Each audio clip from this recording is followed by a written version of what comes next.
ഞങ്ങളുടെ വീട്ടിലെ പൊട്ടറ്റോ എന്ന് പറയുന്നത് കറിക്ക് വേണ്ടിയിട്ട് എപ്പോഴും ഒരു ഓൾ ഇൻ വൺ ചോയ്സ് ആട്ടോ. രാവിലത്തെ കടിക്ക് പെട്ടെന്നൊരു കറി ഉണ്ടാക്കാനായിട്ട് പൊട്ടറ്റോ മഞ്ഞൾപ്പൊടിയും പച്ചമുളകും ഉപ്പൊക്കെ ഇട്ട് വേവിച്ച് ഒന്ന് കടുക് തളിച്ചാൽ മതി. എന്നാൽ ഇത്രയും കൂടി ആവശ്യമായിട്ടുള്ളൊരു കറി വേണമെന്നുണ്ടെന്നുണ്ടെങ്കിൽ മുട്ടക്കറി രൂപത്തിലാക്കാം. പെട്ടെന്നൊരു ഈവനിങ് സ്നാക്സ് ഉണ്ടാക്കാനും പൊട്ടറ്റോ വളരെ ഉപകാരപ്രദമാണ് കേട്ടോ. വെറുതെ വട്ടത്തിൽ നൈസായിട്ട് മുറിച്ചെടുത്തിട്ട് ബാറ്ററിൽ മുക്കി പൊരിച്ച് കഴിഞ്ഞാൽ ബജ്ജിയായി. ഇനി ചോറിനൊരു കറി വേണമെന്നുണ്ടെന്നുണ്ടെങ്കിൽ വറുത്തരച്ച് കറി വെച്ചിട്ടുണ്ടെന്നുണ്ടെങ്കിൽ നല്ല ടേസ്റ്റി ആയിട്ടുള്ള കറി കിട്ടും. ഇതൊന്നും കൂടാതെ ഒത്തിരി ഉപയോഗങ്ങൾ വേറെയും ഉണ്ട് കേട്ടോ. ഞങ്ങളുടെ വീട്ടിൽ സ്ഥിരം ചെയ്യുന്ന കുറച്ച് പരിപാടികൾ പറഞ്ഞതേ ഉള്ളൂ.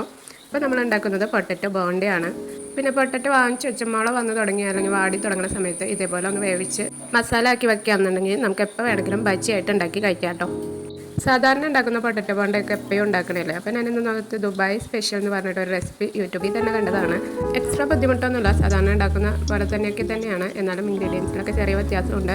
പിന്നെ ഉള്ളിൽ ഇച്ചിരി ക്രഞ്ചി ആയിട്ട് കടിക്കാനൊക്കെ ഉണ്ട്. നല്ല ടേസ്റ്റിയാണ്. എല്ലാവരും ഒന്ന് ട്രൈ ചെയ്ത് നോക്കണം.